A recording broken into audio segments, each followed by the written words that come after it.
Hello दोस्तों, greetings of the day. मैं हूं डॉक्टर साहिल रॉय और मैं आपका बहुत-बहुत स्वागत करता हूं मेरे YouTube channel AU commerce scholar में। दोस्तों, हम आपके लिए 50 डेज सीरीज लेकर के आए हैं, जिसमें आप यूजीसी एनटीए नेट 2021 की बहुत ही जोरदार तैयारी कर सकते हैं। 50 डेज मैराथन जो सीरीज है, इसमें 50 दिन में 50 वीडियोस अपलोड किए जाएंगे। हर वीडियो में 100 एमसीक्यूज अपलोड किए जाएंगे। कुल मिलाकर के 5000 एमसीक्यूज का टारगेट है हमारा। हर रोज रात के 10 बजे वीडियो अपलोड हो जाता है। आज हमारा डे 18 है। हमने ऑलरेडी लास्ट 17 वीडियोस में 1700 एमसीक्यूज अपलोड कर दिए हैं। अगर आपने अभी तक वो वीडियोस देखे नहीं तो लिंक डिस्क्रिप्शन में मिलेगा, प्लीज आप उसे देख सकते हैं और अपनी तैयारी को और स्ट्रॉन्ग कर सकते हैं। दोस्तों, अगर आप हमारे चैनल पर नए हैं तो प्लीज चैनल को सब्सक्राइब कर लीजिए और बेल आइकन प्रेस कर दीजिए ताकि लेटेस्ट अपलोडेड वीडियो की नोटिफिकेशन आप मिस ना कर सकें। आज का हमारा टॉपिक है इकोनॉमिक्स मॉक टेस्ट पार्ट 18, जहां पे हम कवर करेंगे एमसीक्यू 1701 से 1800 तक। अगर इस वीडियो से कुछ सीखने को मिले तो लाइक और कमेंट जरूर कीजिएगा। So let's get started. हमारा पहला क्वेश्चन, क्वेश्चन नंबर 676, और क्वेश्चन है हमारा, a falling supply curve indicates. एक फेलिंग सप्लाई कर्व क्या इंडिकेट करता है? We have four options. पहला ऑप्शन एक्सटर्नल इकोनॉमिक्स, दूसरा ऑप्शन इंटरनल इकोनॉमिक्स, तीसरा ऑप्शन एक्सटर्नल डिसइकोनॉमीज और चौथा ऑप्शन इंटरनल डिसइकोनॉमीज। तो इस क्वेश्चन का सही आंसर है a falling supply curve indicates internal diseconomies. ठीक है, option D is the correct answer for the given question. A falling supply curve indicates internal diseconomies. इसका मतलब कॉस्ट ऑफ प्रोडक्शन बढ़ गया है, जिस वजह से चीजें महंगी हो गई हैं। ठीक है, तो इससे सप्लाई कर्व एक हिसाब से फेल हो जाता है। अगला क्वेश्चन है हमारा क्वेश्चन नंबर 677। क्वेश्चन है, elasticity of supply is more elastic इन। जो इलास्टिसिटी ऑफ सप्लाई है वो ज्यादा इलास्टिक कब होती है? We have four options. पहला ऑप्शन शॉर्ट पीरियड, दूसरा ऑप्शन लॉन्ग पीरियड, तीसरा ऑप्शन मार्केट पीरियड और चौथा ऑप्शन नन ऑफ दीज। इस क्वेश्चन का सही आंसर है elasticity of supply is more elastic in long period. Option B is the correct answer for the given question. Elasticity of supply is more elastic in long period. Long period में elasticity of supply ज्यादा elastic होती है। हमारा अगला question, question number 678, और question है हमारा, elasticity of supply is like elasticity of demand is. Elasticity of supply elasticity of demand की तरह है।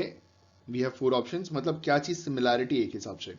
पहला option the responsiveness of quantity supplied to a change in price, दूसरा ऑप्शन मेजरेबल ओनली क्वालिटेटिवली, तीसरा option not measurable और चौथा option none of these. इस question का सही आंसर होगा elasticity of supply like elasticity of demand is the responsiveness of quantity supplied to a change in price. मतलब दोनों में सिमिलैरिटी प्राइस है। अगर प्राइस बढ़ता है तो डिमांड फॉल करता है, प्राइस कम हो जाता है तो डिमांड राइज करता है। तो ये जो प्राइस है ना, चेंज इन प्राइस, ये डिमांड को भी इफेक्ट करता है और ये सप्लाई को भी इफेक्ट करता है। जब प्राइस हाई होता है तो सप्लाई ज्यादा होता है, जब प्राइस लो होता है तो सप्लाई कंपैरेटिवली लो होता है। तो यही सवाल पूछा गया था कि elasticity of supply like elasticity of demand is the responsiveness of quantity supply to a change in price. Option A is the correct answer for the given question. हमारा अगला क्वेश्चन, क्वेश्चन नंबर 679। क्वेश्चन है हमारा, elasticity of supply means change in supply due to change in. Elasticity of supply का मतलब supply में change आ रहा है क्योंकि किसी एक पर्टिकुलर चीज में चेंज आ रहा है। वो पर्टिकुलर चीज इन्होंने हमसे पूछी है। We have four options. पहला option price of the commodity, दूसरा ऑप्शन कंडीशन ऑफ सप्लाई, तीसरा option taste of the consumer और चौथा ऑप्शन नन ऑफ दीज। इस क्वेश्चन का सही आंसर है elasticity of supply means change in supply due to change in price of the commodity. Elasticity of supply का मतलब supply में तभी चेंज आएगा जब उस कमोडिटी के प्राइस में चेंज आएगा, कीमत में चेंज आएगा। ठीक है, option A is the correct answer for the given question. हमारा अगला क्वेश्चन, क्वेश्चन नंबर 680, और क्वेश्चन है हमारा, a rightward shift in the supply schedule indicates. एक सप्लाई शेड्यूल में राइटवर्ड शिफ्ट क्या इंडिकेट करता है? We have four options. पहला option a decrease in supply, एक दूसरा option an increase in quantity supplied, तीसरा option an increase in supply, और चौथा ऑप्शन नन ऑफ दीज। इस क्वेश्चन का सही आंसर है ऑप्शन, देखिए ग्राफ अगर मैं बनाऊं तो ये वाई एक्सेस, ये एक्स एक्सेस, सप्लाई कर्व ऐसे पहले बनता था, अब supply curve right word shift हो गया और सप्लाई कर्व ऐसे बन रहा है। तो जब supply curve right word shift हो जाता है, ठीक है, तो वो क्या इंडिकेट करता है? Option C, an increase in supply is the right answer for the given question, मतलब सप्लाई बढ़ गया है। Rightward shift in the supply schedule indicates an increase in supply. Option C is the correct answer for the given question. हमारा अगला question, question number 680, और question है हमारा, when in response to a change in the price a more than proportionate change in the quantity supplied takes place, supply is considered to be। इन्होंने सवाल पूछा है, अगर प्राइस, देखिए इन्होंने सवाल पूछा कि when in response to a change in price a more than proportionate change in quantity supplied takes place, जितना प्राइस में चेंज आ रहा है उससे ज्यादा प्रोपोर्शनेटली सप्लाई में चेंजेस आ रहे हैं। मतलब मानिए, समझिएगा कि अगर 10% प्राइस चेंज हो रहा है तो 15% सप्लाई चेंज हो जा रहा है, तो इसमें supply is consider to be, ठीक है। तो इसमें सप्लाई को हम क्या कंसिडर करेंगे? We have 4 options. पहला ऑप्शन परफेक्टली इलास्टिक, दूसरा ऑप्शन रिलेटिवली इलास्टिक, तीसरा ऑप्शन रिलेटिवली इन इलास्टिक, और चौथा ऑप्शन परफेक्टली इन इलास्टिक। इस क्वेश्चन का सही आंसर है ऑप्शन बी, रिलेटिवली इलास्टिक, ठीक है। ये रिलेटिवली ज्यादा इलास्टिक है। और किससे रिलेट कर रहे हैं? हम प्राइस से रिलेट कर रहे हैं। किसको रिलेट कर रहे हैं? क्वांटिटी सप्लाइड को रिलेट कर रहे हैं। तो रिलेटिवली ज्यादा इलास्टिक है, ठीक है। Relatively elastic, option B is the correct answer for the given question. हमारा अगला क्वेश्चन, क्वेश्चन नंबर 682, और क्वेश्चन है हमारा, when the greater the elasticity of supply the change in the new equilibrium price will। इन्होंने कहा है कि जब इलास्टिसिटी ऑफ सप्लाई ग्रेटर है, ठीक है, the greater the elasticity of supply, जब इलास्टिसिटी ऑफ सप्लाई ग्रेटर है तो जो चेंज आएगा ना न्यू इक्विलिब्रियम प्राइस में, वो क्या होगा? We have 4 options. पहला ऑप्शन बी, हायर, दूसरा option new equilibrium price will be higher than the previous price, तीसरा option new equilibrium price will be lower, और चौथा option new equilibrium price will be lower than the previous price. इस question का सही answer है when the greater the elasticity of supply the change in the new equilibrium price will be lower। option C is the correct answer for the given question। अगर आपको किसी question में दिक्कत हो तो कमेंट कीजिएगा, मैं आपको समझाने की पूरी कोशिश करूंगा। वैसे बहुत सारे कैंडिडेट्स कमेंट करते हैं और आपने देखा भी होगा, पढ़ा भी होगा, मैंने आंसर भी किया है। तो अगर आपको किसी भी क्वेश्चन में दिक्कत हो तो आप कमेंट करके सवाल पूछ सकते हैं। इस क्वेश्चन का सही आंसर है बी, लोअर। अगला क्वेश्चन है हमारा क्वेश्चन नंबर 683, और क्वेश्चन है, supply of commodity means. Commodity के सप्लाई से क्या तात्पर्य है, ठीक है, क्या समझते हैं सप्लाई ऑफ कमोडिटी?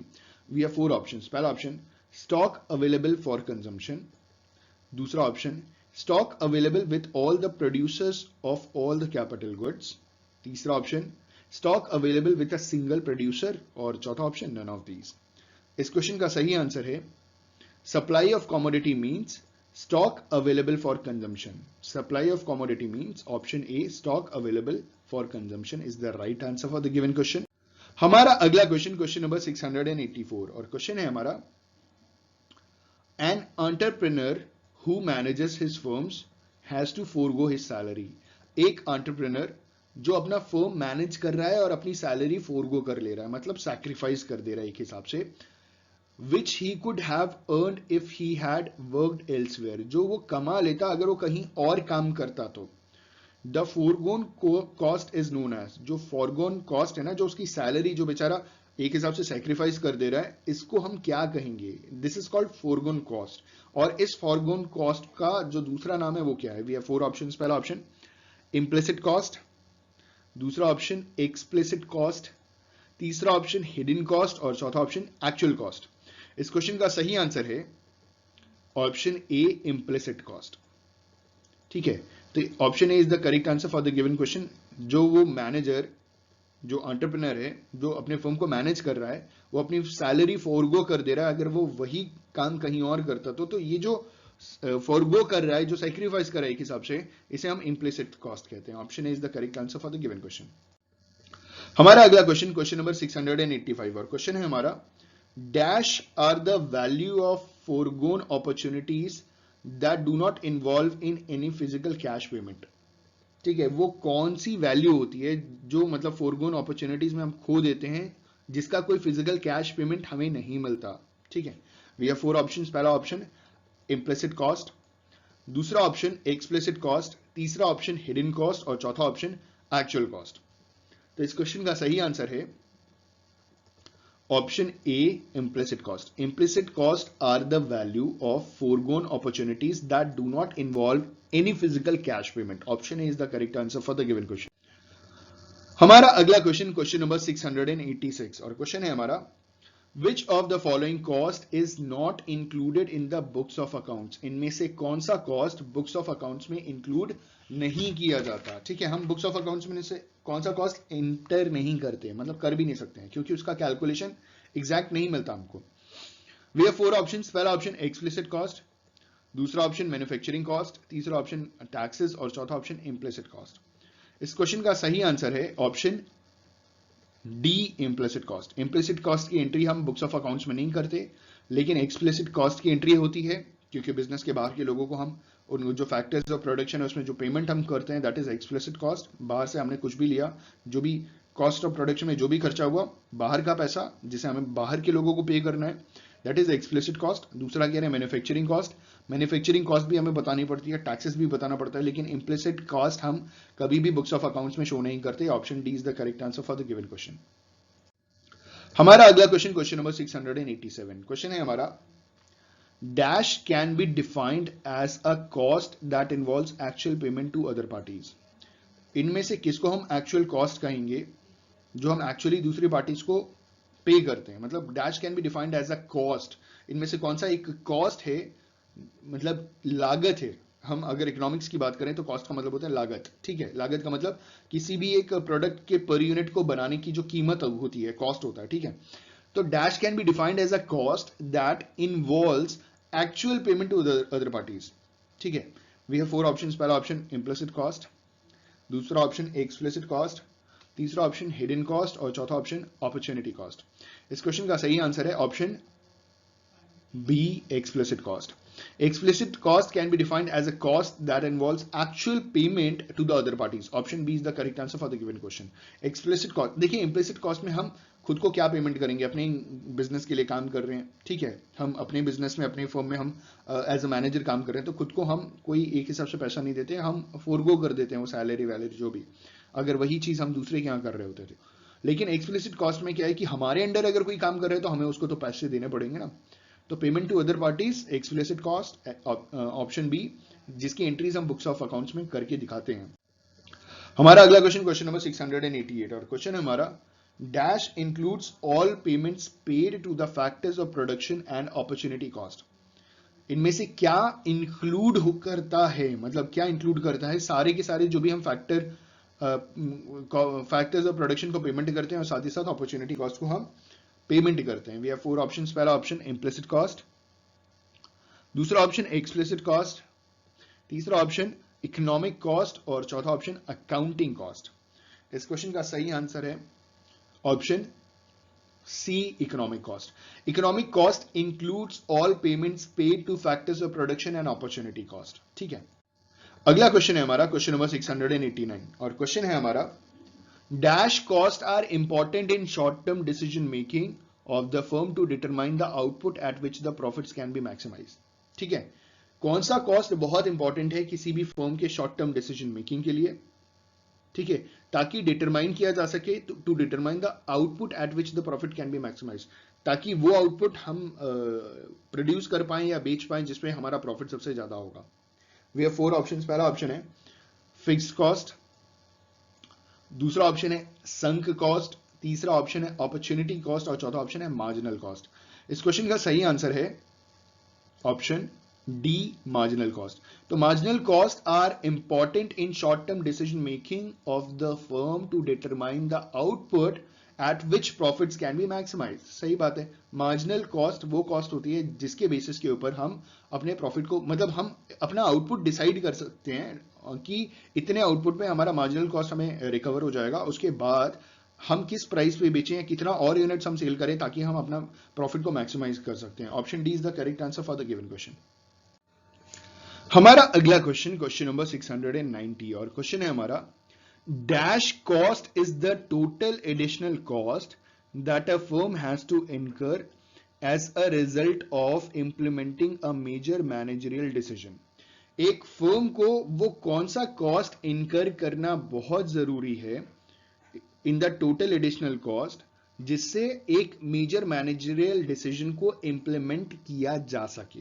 ठीक है, इनमें से कौन सा कॉस्ट बहुत इंपॉर्टेंट कॉस्ट है किसी भी फर्म के लिए ताकि मेजर मैनेजरियल डिसीजंस लिया जा सके।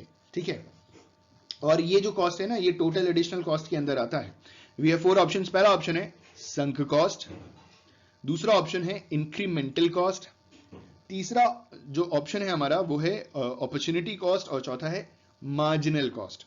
इस क्वेश्चन का सही आंसर है ऑप्शन डी, मार्जिनल कॉस्ट। तो marginal cost is the total additional cost that a firm has to incur as a result of implementing a major managerial decisions. Option D is the correct answer for the given question. हमारा अगला question, question है हमारा question number 691, और question कह रहा है dash cost must be paid even if the firms level of output is zero. ऐसा कौन सा कॉस्ट है जो फर्म को पेमेंट करना बहुत जरूरी है, पेमेंट करता भी है फर्म, अगर फर्म का आउटपुट अगर जीरो है तो भी उसको पेमेंट करना पड़ेगा।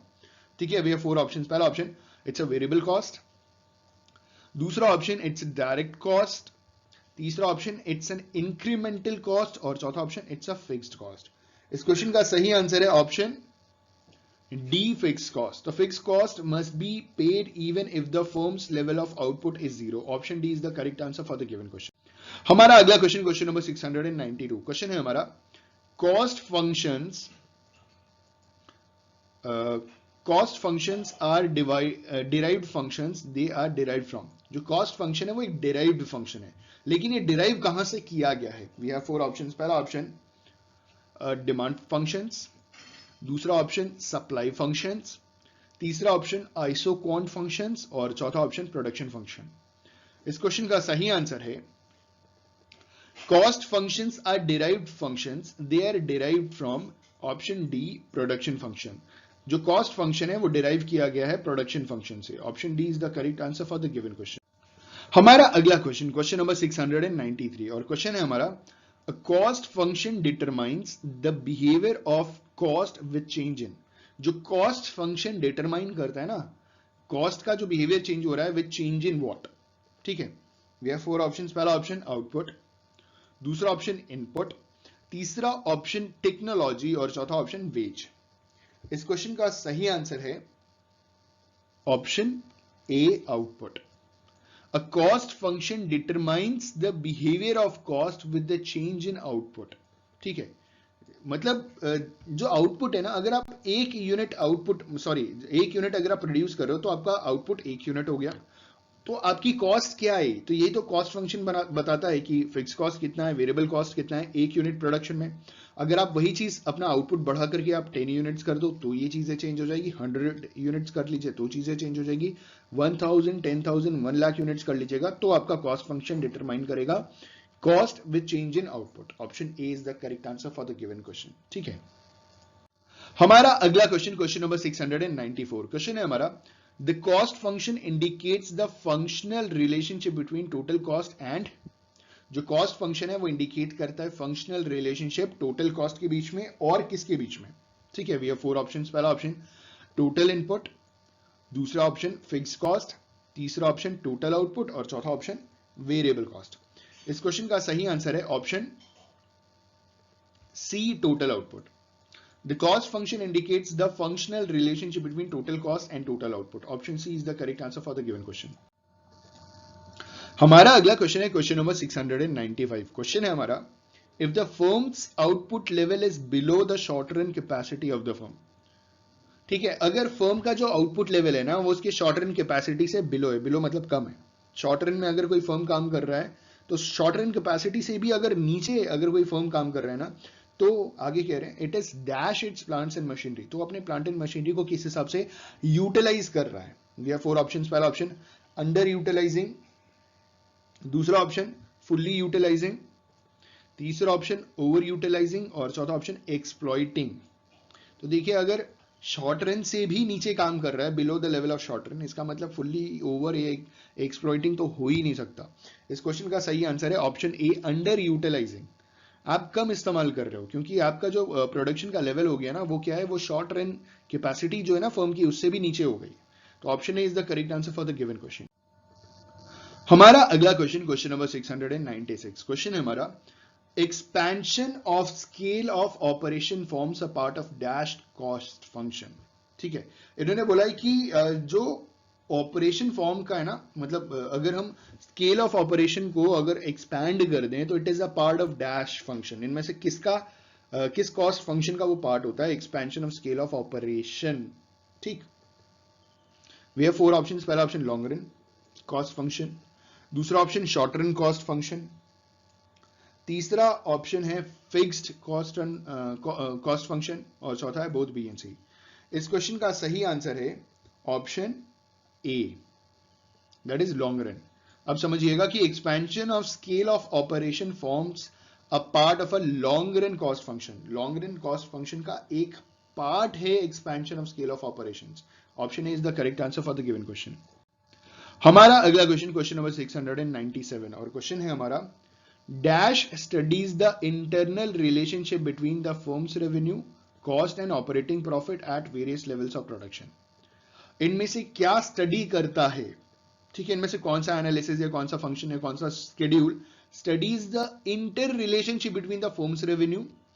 क्या स्टडी करता है? रिलेशनशिप, जो फर्म के इंटरनल रिलेशनशिप है ना, रेवेन्यू का, कॉस्ट का और ऑपरेटिंग प्रॉफिट का, eight various levels of production.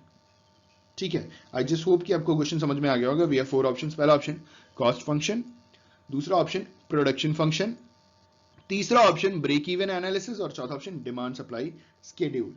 इस क्वेश्चन का सही आंसर है option C, break even analysis. Break even analysis studies the inter relationship between the firm's revenue, cost and operating profit at various levels of production. Option C is the correct answer for the given question. हमारा अगला question, question number 698 और question है हमारा, dash is used to measure the effect change in the selling prices, fixed cost and variable cost on the output level that is to be achieved before the firm starts earning operating profit। ठीक है, we have four options। पहला option input output analysis, दूसरा option production function, तीसरा option consumer surplus और चौथा option break even analysis. इस question का सही आंसर है option D, break even analysis. तो break even analysis is used, अब आप इसे ना आंसर में पुट करके देखिएगा और आपको आंसर समझ में आ जाएगा कि सही है कि गलत है। कि break even analysis is used to measure the effects change in selling prices, fixed cost and variable cost on the output level that is to be achieved before the firm starts earning operating profits. ठीक है, option D is the correct answer for the given question. हमारा अगला question, question number 699, question है हमारा, the point where the total cost equals to revenue is known as.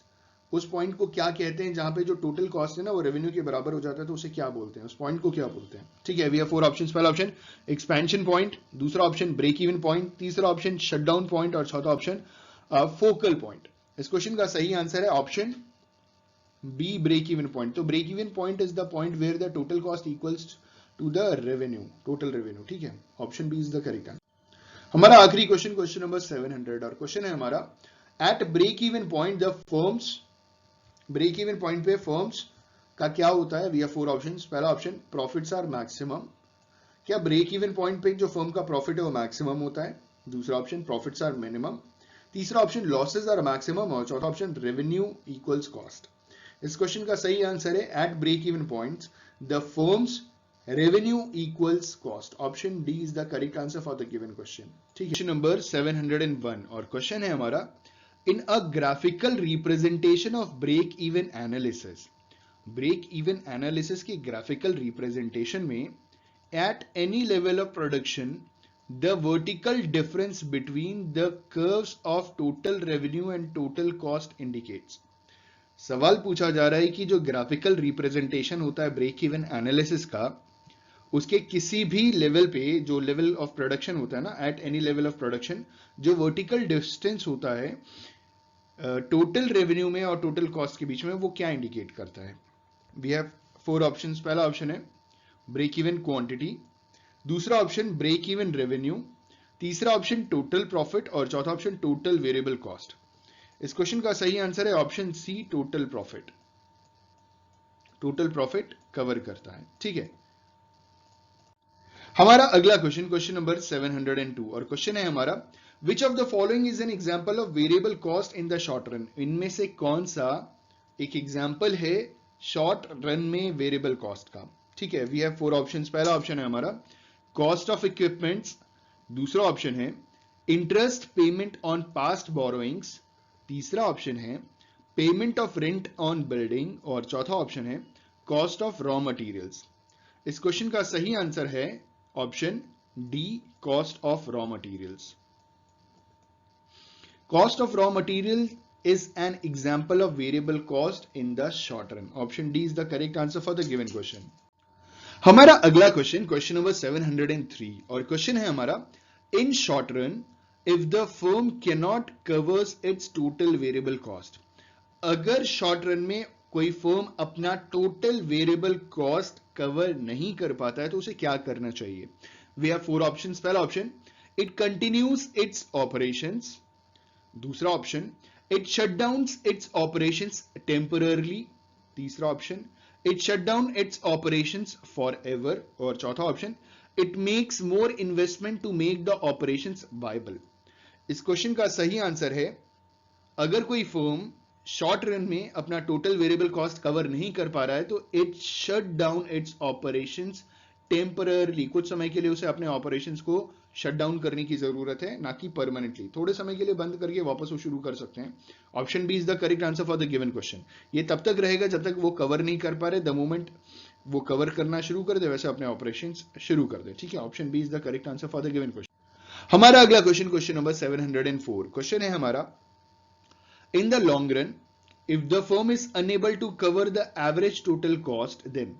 Long run में अगर firm अपना average total cost cover नहीं कर पा रहा तो उस सिचुएशन में क्या करेंगे, ठीक है।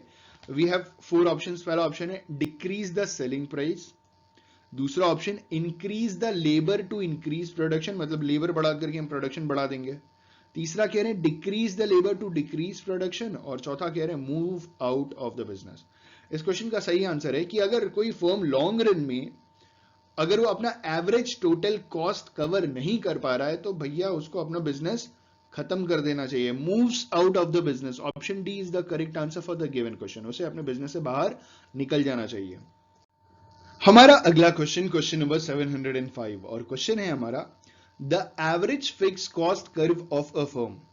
जो एवरेज फिक्स कॉस्ट है ना किसी भी फर्म का, उसके बारे में पूछा गया है कि उसका जो ग्राफ है वो कैसा बनेगा। We have 4 options. पहला ऑप्शन है is parallel to the horizontal axis, दूसरा ऑप्शन है is parallel to the vertical axis, तीसरा ऑप्शन है is a U shaped curve और चौथा ऑप्शन है is a downward sloping curve from left to right. इस क्वेश्चन का सही आंसर है the average fix cost of a firm is a downward sloping curve from left to right. Option D is the correct answer for the given question. Reason क्या है कि reason आप समझिएगा कि the average fixed cost that is AFC curve is downward sloping because fixed costs are distributed over a larger volume when the quantity produced increases। तो comparatively क्या होता है कि जो average fixed cost है वो कम होना शुरू हो जाता है, इसलिए downward sloping है। Option D is the correct answer for the given question। हमारा अगला क्वेश्चन है क्वेश्चन नंबर 706, और क्वेश्चन है which of the following cost does not include, ध्यान दीजिएगा सवाल में पूछा गया है does not include the contractual cash payment which the firm makes to other factor owners for purchasing और हायरिंग वेरियस फैक्टर्स, ठीक है। इन्होंने बोला है कि इनमें से कौन सा कॉन्ट्रैक्चुअल कैश पेमेंट नहीं है वो आपको बताना है। We have 4 options. पहला ऑप्शन प्राइवेट कॉस्ट, दूसरा ऑप्शन इकोनॉमिक कॉस्ट, तीसरा ऑप्शन इम्प्लिसिट कॉस्ट और चौथा ऑप्शन रियल कॉस्ट। तो इस क्वेश्चन का सही आंसर है जहां पे हमको पेमेंट नहीं करना पड़ता, बेसिकली कॉन्ट्रैक्चुअल कैश पेमेंट हम नहीं करते हैं, वो है option C implicit cost. Implicit cost is the correct answer for the given question, ठीक है। इम्प्लिसिट कॉस्ट में हम लोगों को देखिए इम्प्लिसिट कॉस्ट वो होता है जहां पे हम कोई काम छोड़ करके, मतलब वही काम अगर हम कहीं और करें तो we will get some money, हम कुछ पैसे अर्न कर सकते हैं, लेकिन वहां पे वो काम छोड़ करके अगर खुद के लिए वो काम करना शुरू करें तो हम खुद के लिए पैसे चार्ज नहीं करते, तो दिस इज इम्प्लिसिट कॉस्ट। और इसका कोई कैश पेमेंट भी नहीं होता कि अगर हम कोई भी काम कर रहे हैं तो हमें हर एक चीज का पैसा मिलना शुरू हो जाए अपने फोन के अंदर, ठीक है। This is implicit cost. Option C is the correct answer for the given question. हमारा अगला क्वेश्चन, क्वेश्चन नंबर 707, क्वेश्चन है हमारा इकोनॉमिक प्रॉफिट्स आर। सवाल पूछा जा रहा है इकोनॉमिक प्रॉफिट्स आर बोल दिया है भाई। तो वी हैव 4 ऑप्शंस। पहला ऑप्शन इकोनॉमिक प्रॉफिट्स के बारे में पूछ रहे हैं, तो पहला ऑप्शन कह रहे हैं the difference between total revenue and total implicit and explicit cost. इन्होंने बोला कि जो डिफरेंस होगा टोटल रेवेन्यू में और इम्प्लिसिट कॉस्ट और एक्सप्लिसिट कॉस्ट, मतलब इम्प्लिसिट कॉस्ट और एक्सप्लिसिट कॉस्ट को ऐड करके टोटल रेवेन्यू में माइनस कर देंगे तो वो इकोनॉमिक प्रॉफिट आएगा, ठीक है। दूसरा कह रहे हैं the difference between total revenue and total economic cost. तीसरा कह रहे हैं zero is a perfectly competitive industry in the long run. और चौथा कह रहे हैं ऑल ऑफ द अबव। तो इस क्वेश्चन का सही आंसर है option D, all of the above. ऊपर की तीनों कंडीशंस इकोनॉमिक प्रॉफिट्स कहलाती हैं। Option D is the correct answer for the given question. हमारा अगला क्वेश्चन, क्वेश्चन नंबर 708, और क्वेश्चन है हमारा dash plays a vital role in managerial decision making. इन चारों में से कौन सी एक ऐसी चीज है जो बहुत इंपॉर्टेंट रोल प्ले करती है मैनेजर के डिसीजन मेकिंग में। We have 4 options. पहला ऑप्शन है इकोनॉमिक पॉलिसीज, दूसरा ऑप्शन मैनेजरियल डिसीजन, तीसरा option cost and demand analysis, और चौथा ऑप्शन प्रोडक्शन। इस क्वेश्चन का सही आंसर है option C, cost and demand analysis. Cost and demand analysis plays a vital role in managerial decision making. Option C is the correct answer for the given question. हमारा अगला question, question number 709, question है हमारा cost incurred on factors the quantity of which can neither be increase और decrease is known as. ठीक है, इन्होंने बोला cost incurred on factors जिसकी क्वांटिटी ना हम बढ़ा सकते हैं ना घटा सकते हैं, उसे क्या कहते हैं, वो कौन सा कॉस्ट होता है। ठीक है, वी हैव 4 ऑप्शंस। पहला ऑप्शन फिक्स कॉस्ट, दूसरा ऑप्शन वेरिएबल कॉस्ट, तीसरा ऑप्शन मार्जिनल कॉस्ट, और चौथा ऑप्शन नन ऑफ दीज। इस क्वेश्चन का सही आंसर है it is option A, fix cost. Cost incurred on factors the quantity of which can neither be increased or nor be decreased is known as fixed cost. Option A is the correct answer for the given question. हमारा अगला question, question number 710, और question है हमारा economic cost consist of. Economic cost में क्या चीजें आती हैं। ठीक है, हमारे पास क्वेश्चन में ही 3 चीजें बोली गई हैं। पहला कह रहे हैं एक्सप्लिसिट कॉस्ट, दूसरा कह रहे हैं इम्प्लिसिट कॉस्ट, तीसरा कह रहे हैं नॉर्मल प्रॉफिट। तो पूछा जा रहा है कि इन तीनों में से कौन कौन सी चीजें इकोनॉमिक कॉस्ट में आती हैं। We have 4 options. तो हम ऑप्शन पे बाद में जाएंगे, हम ऐसी बात करते हैं। Economic cost consist of explicit cost, बिल्कुल इकोनॉमिक कॉस्ट में एक्सप्लिसिट कॉस्ट आता है। Economic cost consist of implicit cost, बिल्कुल इकोनॉमिक कॉस्ट में इम्प्लिसिट कॉस्ट भी आता है। तीसरा कह रहे हैं economic cost consist of normal profit, yes economic cost में नॉर्मल प्रॉफिट भी आता है।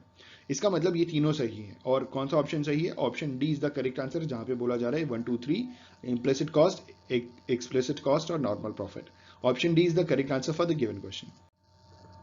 हमारा अगला क्वेश्चन, क्वेश्चन नंबर 711, और क्वेश्चन है हमारा रियल कॉस्ट रेफर्स टू। जो रियल कॉस्ट है रेफर्स टू, ठीक है, रियल कॉस्ट का हमें मतलब बताना है। पहला ऑप्शन है the cost that the society has to bear on account of production of a commodity. दूसरा option the estimated value of the input owned by the firm and used by it. तीसरा option money expenses which the firm has to incur in hiring the factor service. और चौथा option the efforts and sacrifices made by the owners of factors of production used in the production of the commodity.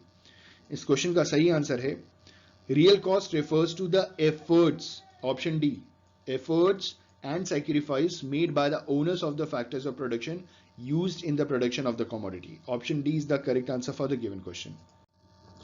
हमारा अगला question, question number 712, question है हमारा social cost is equal to. हमें बताना है social cost is equal to, formula दिया हुआ है। पहला कह रहे हैं private cost plus opportunity cost, दूसरा ऑप्शन है money cost plus implicit cost, तीसरा ऑप्शन है private cost plus external cost, और चौथा ऑप्शन है implicit cost plus external cost. इस क्वेश्चन का सही आंसर है social cost is equal to private cost plus external cost. Option B is the correct, sorry option C is the correct answer for the given question. Social cost is equal to private cost plus external cost. Option C सही जवाब है। हमारा अगला question, question number 713, और question है हमारा marginal cost curve can intersect average cost curve at it's. जो marginal cost curve है वो एवरेज कॉस्ट कर्व को किस जगह इंटरसेक्ट करता है? इंटरसेक्ट करने का मतलब एक दूसरे को कट करते हैं ये दोनों, ठीक है। We have 4 options. पहला ऑप्शन है राइजिंग पोर्शन, दूसरा ऑप्शन है फॉलिंग पोर्शन, तीसरा ऑप्शन है मिनिमम पॉइंट, और चौथा ऑप्शन है एक्सटर्नली एनीवेयर। ठीक है, एक्सटर्नली एनीवेयर क्या मतलब हुआ इसका? लेकिन इस क्वेश्चन का सही आंसर होगा जो भी है ऑप्शन डी। तो बड़ा अजीब सा लग रहा है। Marginal cost curve can intersect average cost curve at its minimum point. Option C is the correct answer for the given question. Minimum point पे marginal cost average cost curve को intersect करते हैं। हमारा अगला क्वेश्चन, क्वेश्चन नंबर 714, और question है हमारा as output increases average fix cost. जैसे जैसे आउटपुट इंक्रीज होता है वैसे एवरेज फिक्स कॉस्ट का क्या होता है? We have 4 options. पहला ऑप्शन रिमेन्स कांस्टेंट, दूसरा ऑप्शन स्टार्ट्स फॉलिंग, तीसरा ऑप्शन स्टार्ट्स राइजिंग, और चौथा ऑप्शन नन ऑफ दीज। इस क्वेश्चन का सही आंसर है as output increases average fix cost starts falling. जैसे जैसे आउटपुट इंक्रीज होता है एवरेज फिक्स कॉस्ट फॉल करने लग जाता है। Option B is the correct answer for the given question. हमारा अगला क्वेश्चन, क्वेश्चन नंबर 715, क्वेश्चन है हमारा when expressed as an average it shows a continuous decline with increase of output. पूछा जा रहा है कि इनमें से कौन सी ऐसी चीज है जब हम उसे एक्सप्रेस करते हैं एवरेज के टर्म में तो जैसे जैसे आउटपुट इंक्रीज करता है वैसे वैसे वो चीज डिक्लाइन करता है। We have 4 options. वो कौन सी चीज है वो हमें बतानी है, ठीक है। We have 4 options. पहला ऑप्शन है the average cost of a firm, दूसरा option the fix cost of a firm, तीसरा ऑप्शन मार्जिनल कॉस्ट, और चौथा ऑप्शन वेरिएबल कॉस्ट। इस क्वेश्चन का सही आंसर है ऑप्शन डी वेरिएबल कॉस्ट।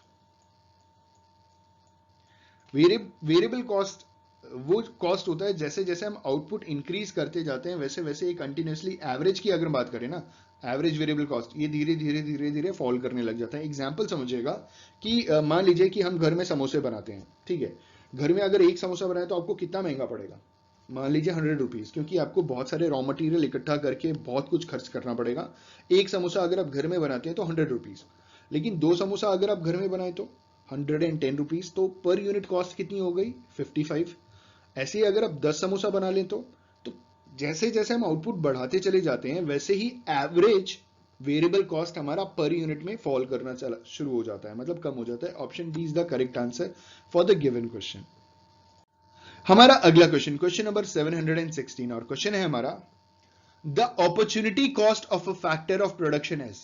जो अपॉर्चुनिटी कॉस्ट है ना फैक्टर ऑफ प्रोडक्शन का, वो क्या होगा? We have 4 options. पहला option what is earning in its present use, दूसरा option what it can earn in the long run, तीसरा option what it can earn in the best alternative use, और चौथा कह रहे हैं none of the above। तो यहां सीधी सीधी परिभाषा पूछी जा रही है कि सबसे की opportunity cost of a factor of production is क्या होता है? अपॉर्चुनिटी कॉस्ट आपको मालूम है, opportunity cost is the next best alternative जो होता है, दैट इज अपॉर्चुनिटी कॉस्ट। तो इस हिसाब से option C is the correct answer for the given question, what it can earn in the best alternative use। Option C is the correct answer for the given question. हमारा अगला question, question number 717, और question है हमारा which of the following curve is not U-shaped। इनमें से कौन सा curve U-shaped नहीं होता है?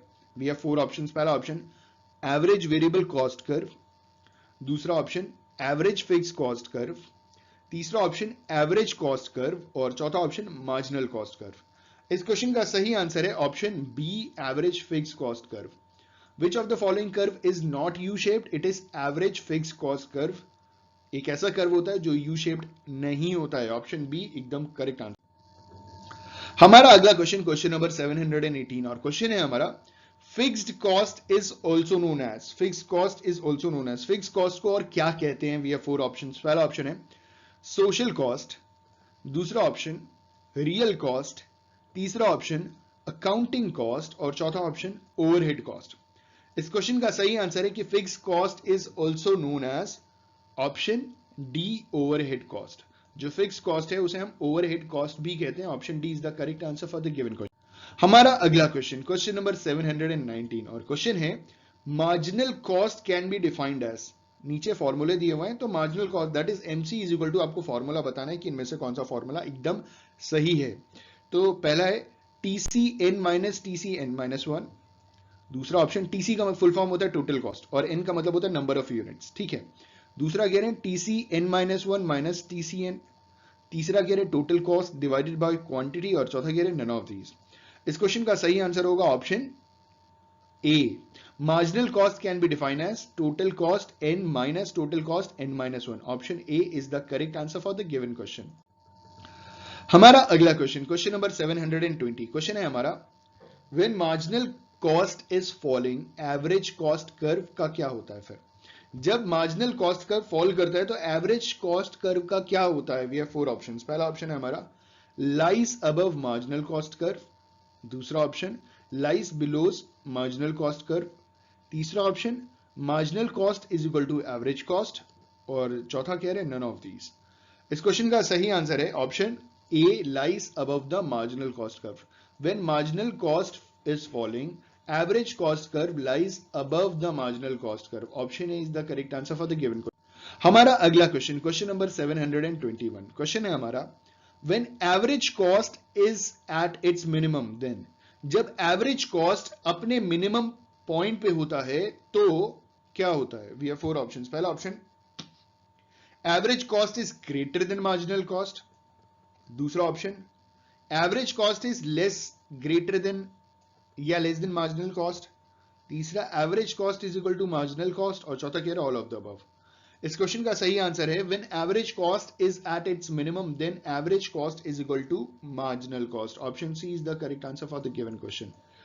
जब एवरेज कॉस्ट अपने मिनिमम पॉइंट पे होता है तो average cost is equal to marginal cost, ठीक है।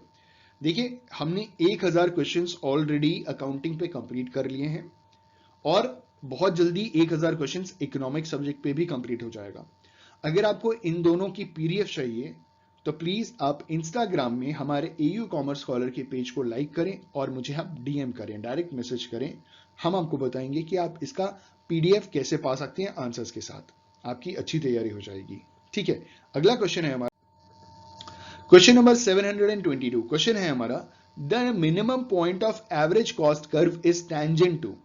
टेंजेंट टू का मतलब ये होता है कर्व को, जो कर्व होता है ना कर्व, उसको बस वो टच करके निकल रहा है, ऐसे टच। तो ये जो टच करने वाला पॉइंट होता है इसे हम टेंजेंट कहते हैं।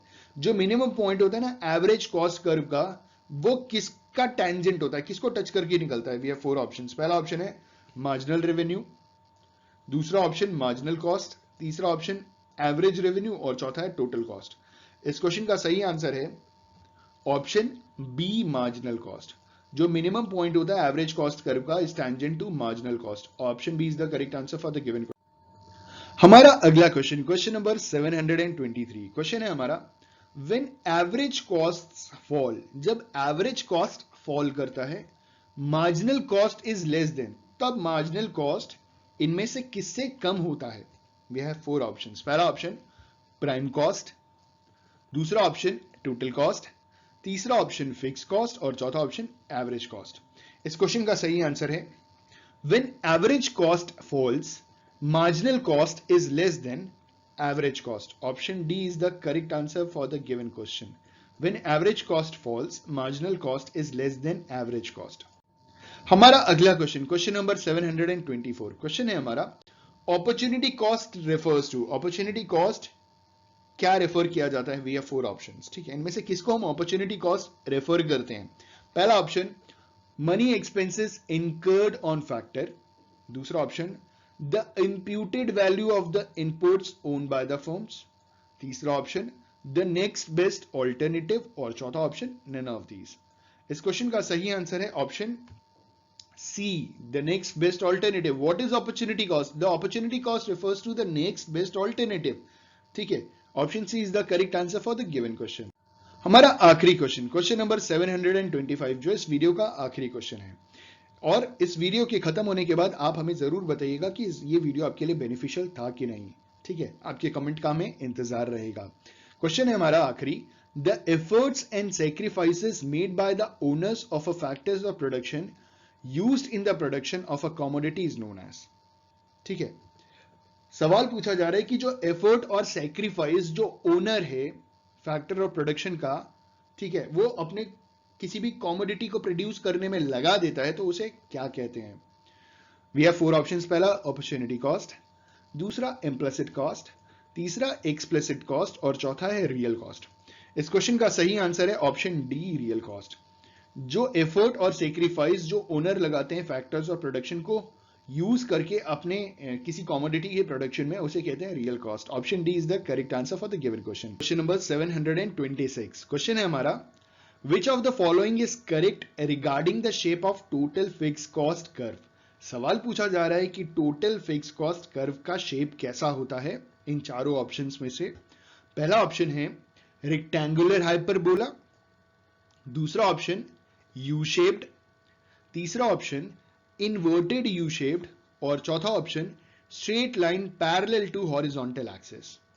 इस क्वेश्चन का सही आंसर है option D, straight line parallel to horizontal axis. Straight line parallel to horizontal axis is correct regarding the shape of total fixed cost curve. Option D is the correct answer for the given question. हमारा अगला question, question number 727. Question है हमारा, steps downwards at first and then upward the movement of. इन चारों curve में से कौन सा ऐसा कर्व है जिसका पहले जो मूवमेंट होता है वो डाउनवर्ड होता है स्टार्टिंग में और उसके बाद वो अपवर्ड की तरफ मूवमेंट शुरू हो जाता है उस कर्व का. We have 4 options. पहला ऑप्शन एवरेज कॉस्ट कर्व, दूसरा option total fix cost curve, तीसरा option total variable cost curve और चौथा ऑप्शन टोटल कॉस्ट कर्व. इस क्वेश्चन का सही आंसर है average variable cost curve. Average variable cost AVC curve का जो मूवमेंट होता है वो स्टार्टिंग में डाउनवर्ड्स की तरफ होता है और उसके बाद धीरे धीरे वो अपवर्ड की ओर बढ़ जाता है. Option A is the correct answer for the given question. हमारा अगला क्वेश्चन, क्वेश्चन नंबर 728. क्वेश्चन है हमारा, due to increase in the revenue a firm can earn when it increases its output by 1 unit we mean. इन्होंने कहा due to increase in the revenue of a firm, जब firm की revenue increase होती है, when it increases its output by 1 unit we mean. ठीक है, सवाल पूछा जा रहा है कि जब एक फर्म जो है, जब उसकी रेवेन्यू बढ़ती है क्योंकि उसका 1 यूनिट आउटपुट बढ़ गया, देखिए जितना ज्यादा हम आउटपुट बढ़ाएंगे उतना ज्यादा रेवेन्यू बढ़ेगा. तो इन्होंने बोला 1 यूनिट आउटपुट जो बढ़ गया, हम किस चीज की बात कर रहे हैं? Actually we have 4 options. ठीक है, मार्जिनल कॉस्ट की बात कर रहे हैं, मार्जिनल आउटपुट की बात कर रहे हैं, मार्जिनल रेवेन्यू की बात कर रहे हैं, मार्जिनल इनकम की बात कर रहे हैं. तो इस क्वेश्चन का सही आंसर होगा ऑप्शन सी, मार्जिनल रेवेन्यू. हम एक्चुअली में मार्जिनल रेवेन्यू की बात कर रहे हैं. हम मार्जिनल रेवेन्यू का मतलब ये इन्होंने बोला कि मार्जिनल रेवेन्यू में क्या होता है, due to increase in the revenue of a firm earns when it increases its output by 1 unit. 1 unit output बढ़ाने के बाद एक फर्म जो भी एडिशनल रेवेन्यू अर्न करता है तो उसे क्या कहते हैं? उसे मार्जिनल रेवेन्यू कहते हैं. Option C is the correct answer. हमारा अगला क्वेश्चन, क्वेश्चन नंबर 729. क्वेश्चन है हमारा, due to the existence of variable cost the short run cost curve is. इन्होंने बोला कि वेरिएबल कॉस्ट के एग्जिस्टेंस में, मतलब वेरिएबल कॉस्ट प्रेजेंट है, तो जो शॉर्ट रन कॉस्ट कर्व होगा वो कैसा होगा, उसका शेप क्या होगा? We have 4 options. पहला ऑप्शन इन्वर्टेड यू शेप्ड, दूसरा ऑप्शन यू शेप, तीसरा ऑप्शन एल शेप और चौथा option none of the above. इस क्वेश्चन का सही आंसर है option B, U shaped. Due to the existence of variable cost, the short run cost curve is U-shape. Option B is the correct answer for the given question. हमारा अगला question, question number 730. Question है हमारा, the short run cost curve is U-shaped because. जो short run cost curve है वो हमेशा U-shaped का होता है. इसके पीछे रीजन क्या है? We have 4 options. पहला option the existence of optimum form, दूसरा option the operation of increasing cost, तीसरा option the existence of fix cost, और चौथा option none of the above. इस क्वेश्चन का सही आंसर है option D, none of the above. इन तीनों में से कोई रीजन नहीं होता है शॉर्ट रन कॉस्ट कर्व का यू शेप होने का। ठीक है, अगला क्वेश्चन है हमारा क्वेश्चन नंबर 731। क्वेश्चन है the vertical difference between total variable cost and total cost equals to. जो वर्टिकल डिस्टेंस होता है, जो डिफरेंस होता है टोटल वेरिएबल कॉस्ट और टोटल कॉस्ट के बीच में, वो किसके बराबर होता है? ठीक है, वी हैव फोर ऑप्शंस। पहला ऑप्शन एवरेज वेरिएबल कॉस्ट, दूसरा ऑप्शन मार्जिनल कॉस्ट, तीसरा ऑप्शन टोटल फिक्स कॉस्ट, और चौथा ऑप्शन नन ऑफ दीज। इस क्वेश्चन का सही आंसर है option C, total fix cost. The vertical difference between total variable cost and total cost is equal to total fix cost. Option C is the correct answer for the given question. हमारा अगला question, question number 732। Question है हमारा marginal cost varies inversely with the marginal product of the variable factor, it is only in.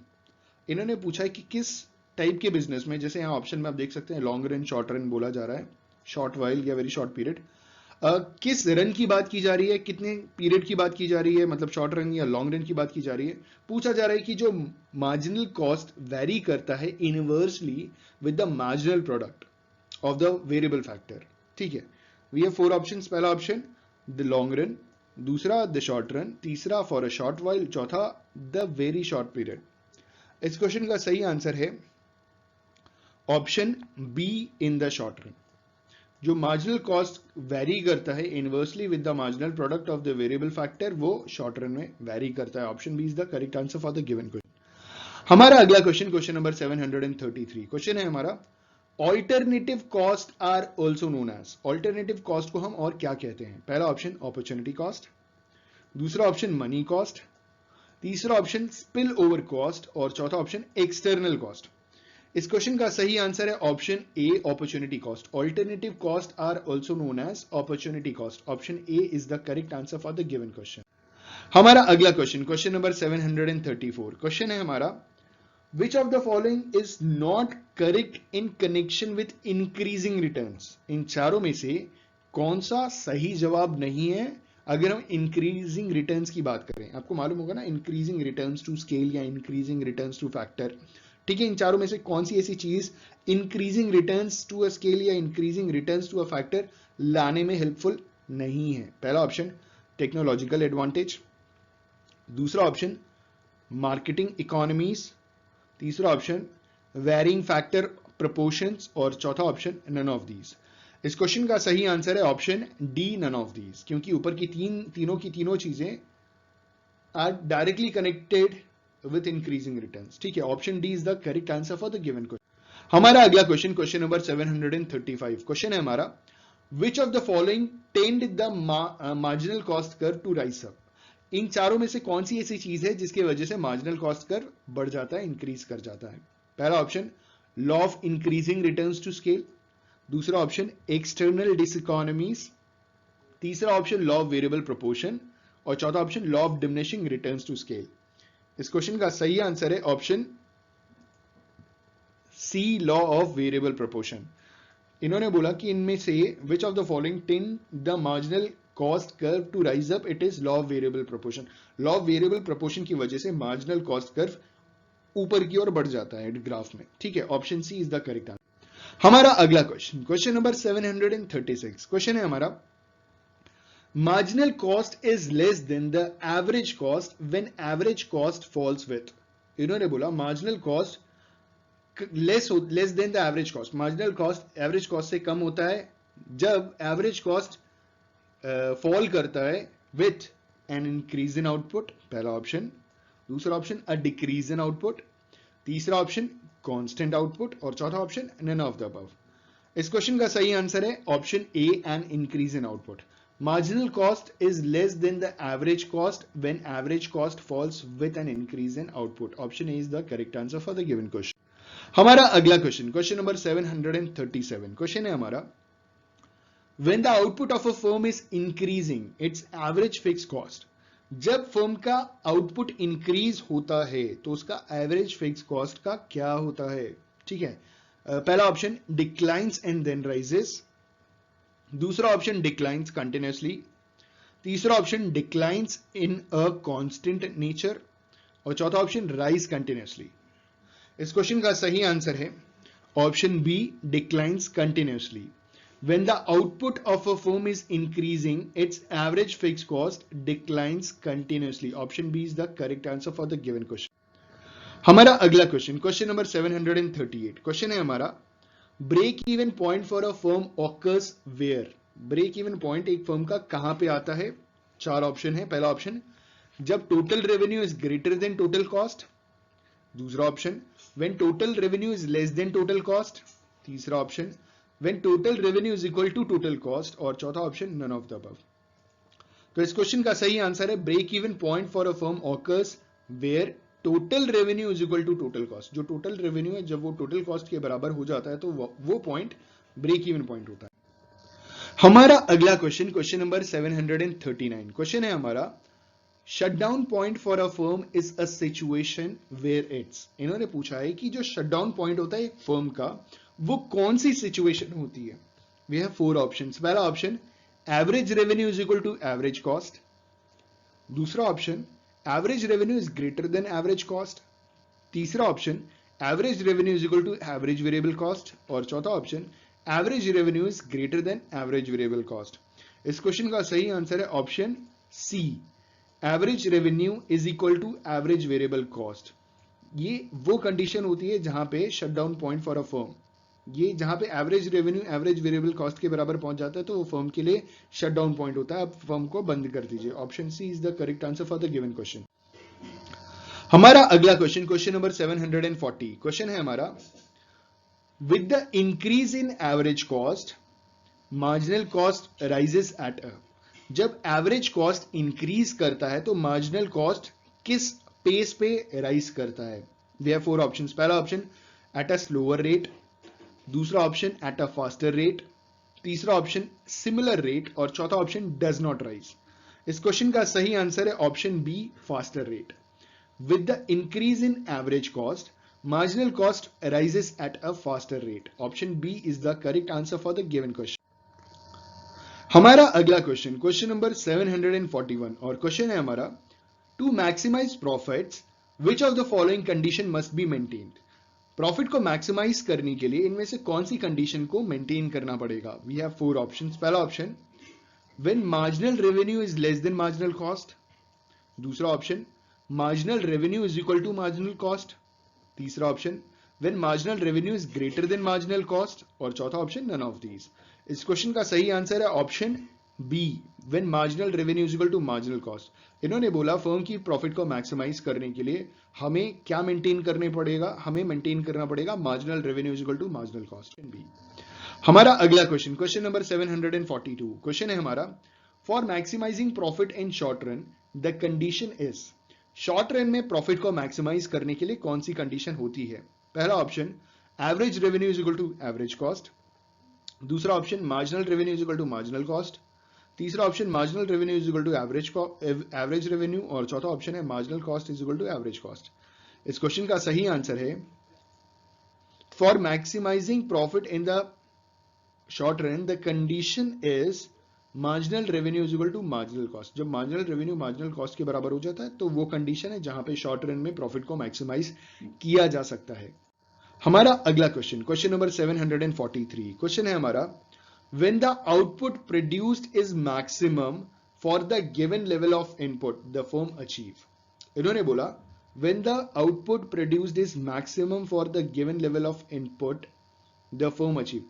जो भी given level of input दिया है उसमें जब output maximum level पे है, ठीक है, सबसे ज्यादा आउटपुट आपको मिला है तो उसे हम क्या बोलेंगे? We have four options. पहला ऑप्शन टेक्निकल एफिशिएंसी, दूसरा ऑप्शन टेक्नोलॉजिकल एफिशिएंसी, तीसरा ऑप्शन टेक्निकल इनएफिशिएंसी और चौथा ऑप्शन मैक्सिमम प्रॉफिट। इस क्वेश्चन का सही आंसर है option B, technological efficiency. Technological efficiency हमने अचीव कर लिया जहां पे गिवन इनपुट में हमने मैक्सिमम आउटपुट प्रोड्यूस कर दिया है। अगला क्वेश्चन है हमारा क्वेश्चन नंबर 744, क्वेश्चन है the conditions of long run equilibrium for a firm operating under perfect competitions are. इन्होंने बोला वो कौन सी कंडीशन है किसी भी एक फर्म की जो लॉन्ग रन में काम कर रही है, ठीक है, लॉन्ग रन इक्विलिब्रियम के लिए वो कौन सी कंडीशन है उस फर्म के लिए जो परफेक्ट कंपटीशन में ऑपरेट कर रही है, ठीक है। We have 4 options. पहला option average revenue is equal to marginal revenue is equal to average cost. दूसरा option average revenue is equal to marginal cost is equal to average cost. तीसरा option average revenue is equal to marginal cost is equal to marginal revenue. और चौथा option average revenue is equal to marginal revenue is equal to marginal cost. इस question का सही answer है option D, average revenue is equal to marginal revenue is equal to marginal cost. Option D is the correct answer for the given question. हमारा अगला question, question number 745। Question है हमारा in short run when production increases average fix cost. इन्होंने बोला short run में जब production increase होता है तो एवरेज फिक्स कॉस्ट का क्या होता है। We have 4 options. पहला ऑप्शन डिक्रीजेस, दूसरा ऑप्शन इंक्रीजेस, तीसरा ऑप्शन रिमेन्स कांस्टेंट और चौथा option none of the above. इस क्वेश्चन का सही आंसर है in short run when production increases average fix cost decreases. Option A is the correct answer for the given question. हमारा अगला question, question number 746। Question है हमारा at the minimum cost a firm can produce the. Minimum cost में firm क्या produce कर सकता है, ठीक है। We have 4 options. पहला ऑप्शन मैक्सिमम प्रॉफिट, दूसरा ऑप्शन ऑप्टिमम प्रॉफिट, तीसरा ऑप्शन ऑप्टिमम आउटपुट और चौथा ऑप्शन मार्जिनल आउटपुट। इस क्वेश्चन का सही आंसर है option C, optimum output. At the minimum cost a firm can produce the optimum output. Option C is the correct answer for the given question. हमारा अगला question, question number 747। Question है हमारा the prime cost may be considered as. जो prime cost है उसे क्या consider किया जाता है। पहला ऑप्शन वेरिएबल कॉस्ट, दूसरा ऑप्शन डायरेक्ट कॉस्ट, तीसरा ऑप्शन संक कॉस्ट और चौथा ऑप्शन फिक्स कॉस्ट। इस क्वेश्चन का सही आंसर है the prime cost may be considered as direct cost. Option B is the correct answer for the given question. हमारा अगला क्वेश्चन, क्वेश्चन नंबर 748 और क्वेश्चन है हमारा the change in marginal cost will lead to a change in firms. जब marginal cost में change होता है तो फर्म के किस कॉस्ट में चेंज आता है। We have 4 options. पहला ऑप्शन फिक्स कॉस्ट, दूसरा ऑप्शन अपॉर्चुनिटी कॉस्ट, तीसरा option average variable total cost और चौथा ऑप्शन एवरेज फिक्स कॉस्ट। इस क्वेश्चन का सही आंसर है the change in marginal cost will lead to a change in firms average variable total cost. Option C is the correct answer for the given question, ठीक है। हमारा अगला question, question number 749 और question है हमारा cost of resources owned by the firm is known as. ठीक है, हमें बताना है कि जो फर्म द्वारा ओन किए गए रिसोर्सेज है उसकी जो कॉस्ट है उसे क्या कहते हैं। We have 4 options. पहला ऑप्शन एक्सप्लिसिट कॉस्ट, दूसरा ऑप्शन इकोनॉमिक कॉस्ट, तीसरा ऑप्शन प्रोड्यूसर्स कॉस्ट और चौथा ऑप्शन इम्प्लिसिट कॉस्ट। इस क्वेश्चन का सही आंसर है the cost of resources owned by the firm is known as implicit cost. Option D is the correct answer for the given question. हमारा आखिरी question, question number 750। Question है हमारा when the production increases. जब production increase करता है the average fix cost will decrease in. जब production increase करता है तो जो एवरेज फिक्स कॉस्ट होता है ना वो डिक्रीज करता है। कब डिक्रीज करता है? इन लॉन्ग पीरियड, इन शॉर्ट पीरियड, ऑलवेज डिक्रीजेस और नन ऑफ दीज। इस क्वेश्चन का सही आंसर है when the production increases the average fixed cost will decrease in short period. Option B is the correct answer for the given question. Question number 751. Question है हमारा as output increases the average fixed cost। हमें बताना है जैसे जैसे output increase होता है average fix cost का क्या होता है। We have 4 options. पहला ऑप्शन डिमिनिश, दूसरा ऑप्शन इंक्रीजेस, तीसरा option first increase then fall और चौथा option first fall then increases. तो इस क्वेश्चन का सही आंसर है as output increases the average fix cost diminish. Option A is the correct answer for the given question. जैसे जैसे आउटपुट इंक्रीज होता है एवरेज फिक्स कॉस्ट धीरे धीरे कम होना शुरू हो जाता है पर यूनिट। क्योंकि जो भी फिक्स कॉस्ट होती है वो हम पर यूनिट में चार्ज करते हैं, और जितना ज्यादा आउटपुट होगा उतना पर यूनिट कॉस्ट में एवरेज फिक्स कॉस्ट कम होता शुरू हो जाएगा।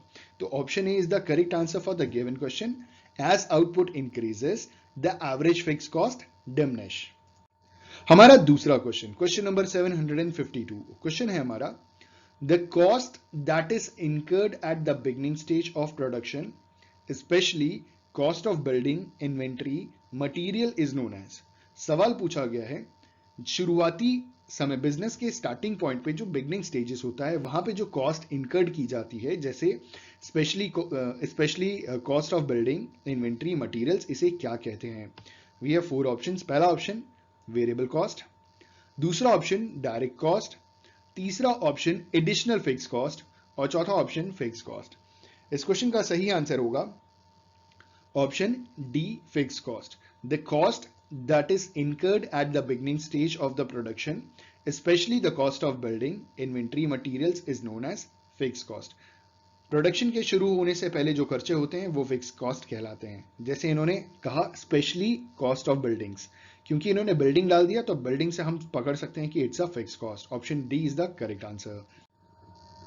हमारा अगला क्वेश्चन, क्वेश्चन नंबर 753, क्वेश्चन है हमारा odd one out of the following. 4 options दिए हैं और कहा जा रहा है कि इन चारों में से ऑड वन आउट आपको पता लगाना है। पहला ऑप्शन है the average fix cost curve, दूसरा ऑप्शन है the average variable cost curve, तीसरा ऑप्शन है द मार्जिनल कॉस्ट कर्व और चौथा ऑप्शन है एवरेज कॉस्ट कर्व। तो इसमें से हमें यह पता लगाना है कि इनमें से कौन सा ऑड वन आउट है। इस क्वेश्चन का सही आंसर है option A, the average fix cost curve. कैसे, हम आपको बताते हैं। देखिए, जो एवीसी कर्व है, एमसी कर्व है और एसी कर्व है, ये तीनों कर्व यू शेप्ड होते हैं, और एवरेज फिक्स कॉस्ट कर्व जो होता है वो डाउनवर्ड स्लोपिंग होता है, वो यू शेप्ड कर्व नहीं होता। तो ऑड वन आउट में से हमने इसको ऐसे आइडेंटिफाई किया। Average variable cost curve U shape curve होता है, marginal cost curve U shape curve होता है, average cost curve U shape curve होता है, लेकिन average fix cost curve U shape नहीं होता, डाउनवर्ड स्लोपिंग होता है। तो इस हिसाब से option A is the correct answer for the given question. हमारा अगला क्वेश्चन, क्वेश्चन नंबर 754, क्वेश्चन है हमारा implicit cost may be considered as। implicit cost को और क्या कंसिडर करते हैं। we have 4 options। पहला ऑप्शन social cost, दूसरा ऑप्शन notional cost, तीसरा ऑप्शन प्राइवेट कॉस्ट और चौथा ऑप्शन वेरिएबल कॉस्ट। इस क्वेश्चन का सही आंसर है implicit cost may be considered as notional cost। Option B is the correct answer for the given question.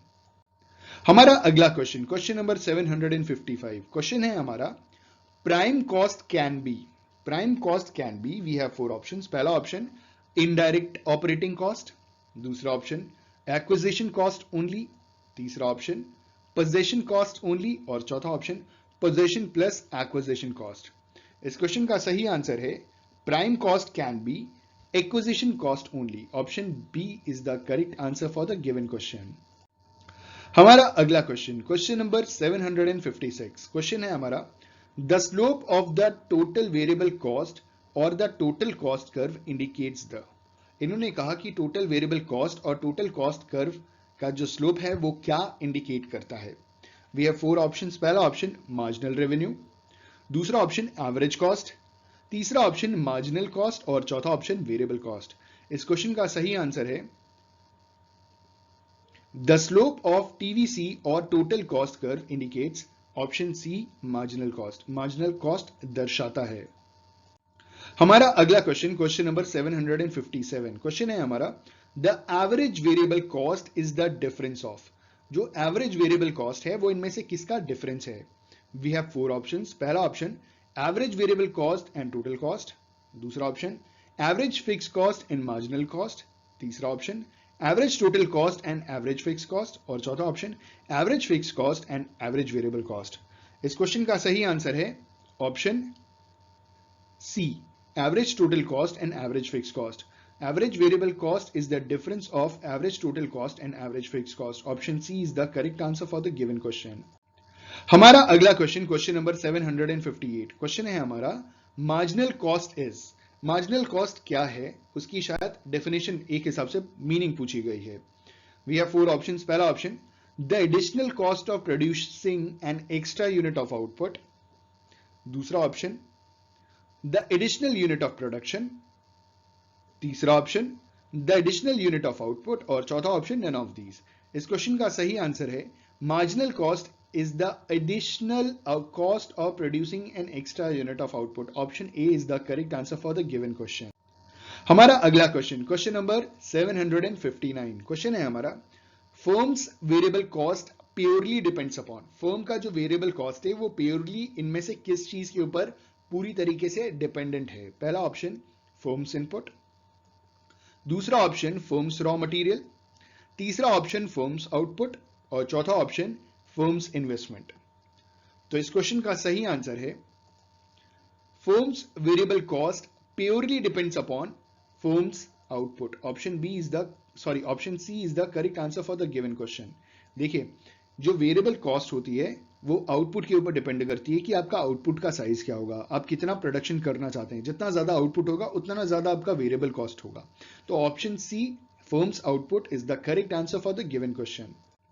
हमारा अगला क्वेश्चन, क्वेश्चन नंबर 760। क्वेश्चन है हमारा, paying the labourers is. Labour को pay करना किस तरीके का कॉस्ट होता है? We have 4 options. पहला ऑप्शन, फिक्स कॉस्ट। दूसरा ऑप्शन, इनडायरेक्ट कॉस्ट। तीसरा ऑप्शन, वेरिएबल कॉस्ट। और चौथा ऑप्शन, डायरेक्ट कॉस्ट। इस क्वेश्चन का सही आंसर है paying the labourers is a variable cost. Option C is the correct answer for the given question. हमारा अगला क्वेश्चन, क्वेश्चन नंबर 761। क्वेश्चन है हमारा, a concept which has importance in the equilibrium analysis and thus in economic analysis is. सवाल पूछा गया है कि उस कॉन्सेप्ट का नाम बताइए जिसका बहुत ज्यादा इंपॉर्टेंस है इक्विलिब्रियम एनालिसिस के लिए और साथ ही साथ इकोनॉमिक एनालिसिस के लिए। We have 4 options. पहला ऑप्शन, एपीसी। दूसरा ऑप्शन, टीएफसी। तीसरा ऑप्शन, अपॉर्चुनिटी कॉस्ट। और चौथा ऑप्शन, मार्जिनल कॉस्ट। तो इस क्वेश्चन का सही आंसर है ऑप्शन डी, मार्जिनल कॉस्ट। तो मार्जिनल कॉस्ट वो कॉन्सेप्ट है जिसका इक्विलिब्रियम एनालिसिस के साथ साथ इकोनॉमिक एनालिसिस में बहुत ही ज्यादा इंपॉर्टेंस है।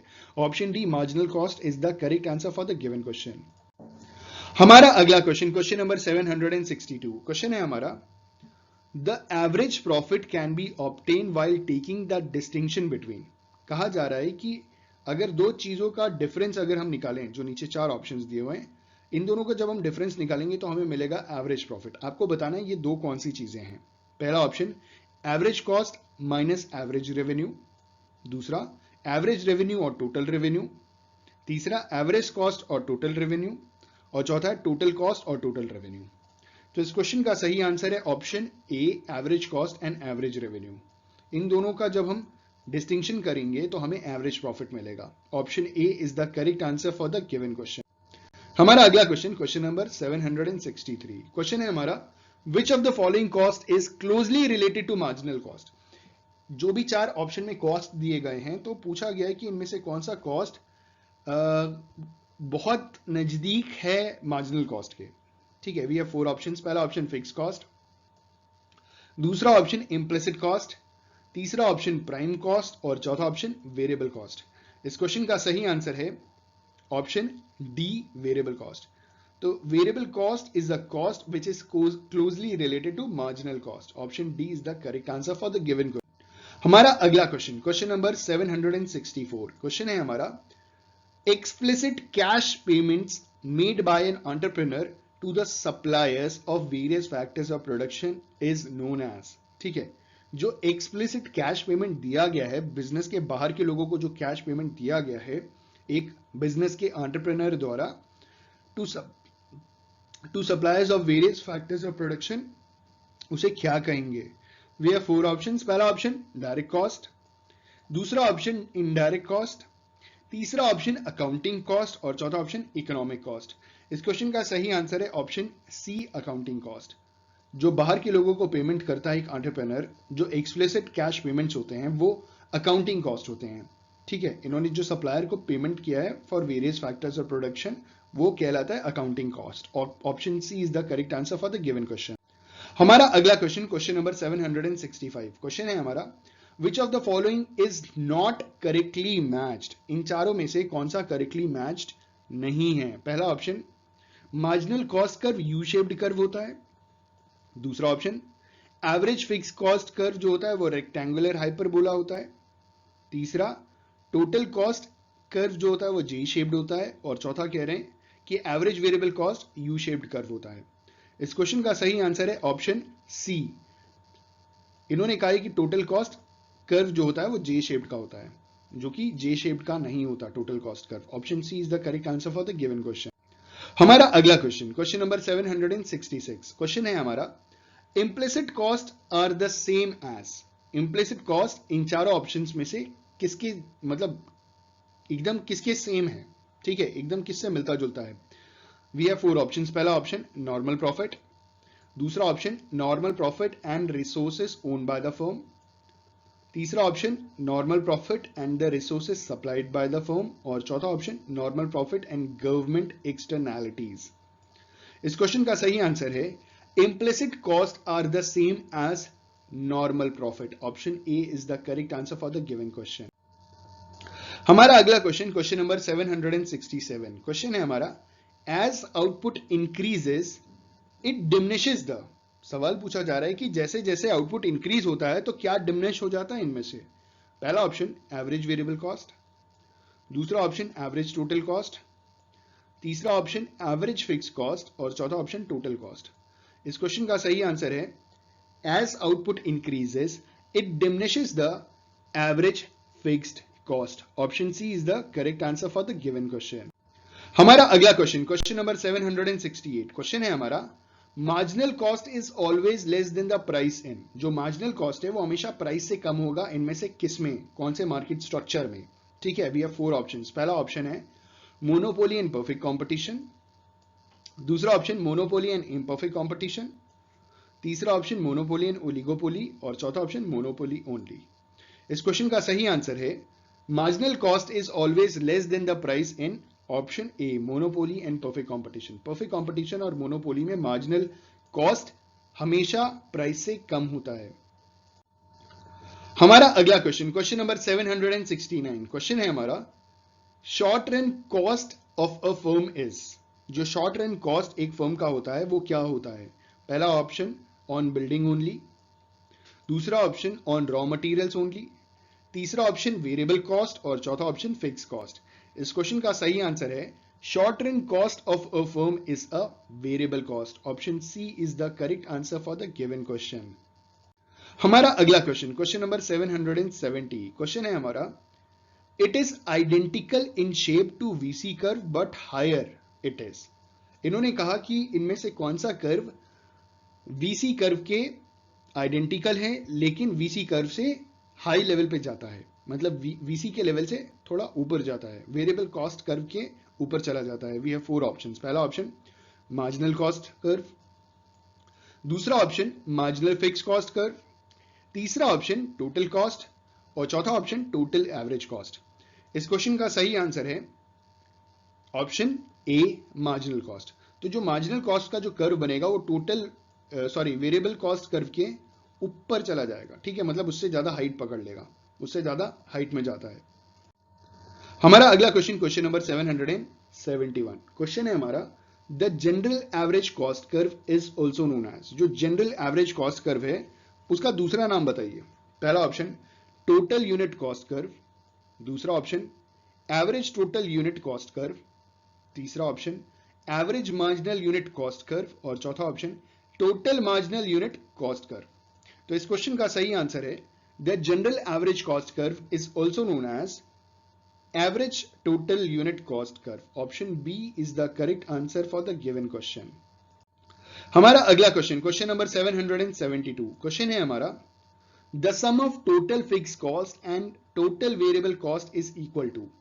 अगर हम टोटल फिक्स कॉस्ट और टोटल वेरिएबल कॉस्ट को जब टोटल कर देंगे, मतलब ऐड कर देंगे, इन दोनों का सम कर देंगे, तो it is equal to what? It is equal to, we have 4 options. पहला ऑप्शन, टोटल मार्जिनल कॉस्ट। दूसरा ऑप्शन, टोटल वेरिएबल कॉस्ट। तीसरा ऑप्शन, टोटल कॉस्ट। और चौथा option, total cost in the short run. इस क्वेश्चन का सही answer है the sum of total fix cost and total variable cost is equal to total cost. Option C is the correct answer for the given question. हमारा अगला question, question number 773, question है हमारा A firm will not operate unless the average revenue is at the least equal to average variable cost only in।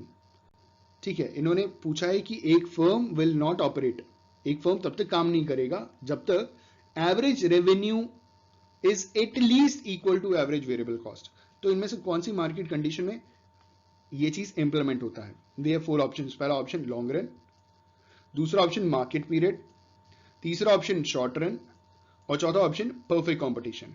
तो इस question का सही answer है a firm will not operate unless the average revenue is at least equal to average variable cost only in short run. Option C is the correct answer for the given question. हमारा अगला question, question number 774, question है हमारा when production increases the average fix cost decreases. ठीक है, जब production increase करेगा तो average fix cost decrease करेगा। कब करेगा ऐसा? We have 4 options. पहला ऑप्शन इन शॉर्ट पीरियड, दूसरा ऑप्शन इन लॉन्ग पीरियड, तीसरा ऑप्शन ऑलवेज और चौथा ऑप्शन नेवर। तो इस क्वेश्चन का सही आंसर है when production increases the average fix cost decreases always. Option C is the correct answer for the given question. हमारा आखिरी क्वेश्चन, क्वेश्चन नंबर 775, क्वेश्चन है हमारा A firm which is experiencing falling average revenue is। Firm के बारे में पूछा जा रहा है कि एक ऐसा फर्म जो एक्सपीरियंस कर रहा है फॉलिंग ऑफ एवरेज रेवेन्यू, जो उसका एवरेज रेवेन्यू है ना वो फॉल करता चला जा रहा है। तो इस फर्म को हम क्या कहेंगे? We have 4 options. पहला ऑप्शन एवरेज फर्म, दूसरा ऑप्शन एवरेज इंडस्ट्री, तीसरा ऑप्शन मार्जिनल फर्म और चौथा ऑप्शन मार्जिनल इंडस्ट्री। ठीक है, तो इस क्वेश्चन का सही आंसर है A firm which is experiencing falling average revenue is option B average industry। उसे हम average industry consider करेंगे। Option B is the correct answer for the given question। I just hope and believe कि आपको ये 25 question बहुत beneficial लगे होंगे, बहुत कुछ सीखने को मिला होगा। अगर वीडियो पसंद आए तो लाइक शेयर कमेंट करना ना भूलें। Thank you so much, have a good day, all the best for your examinations.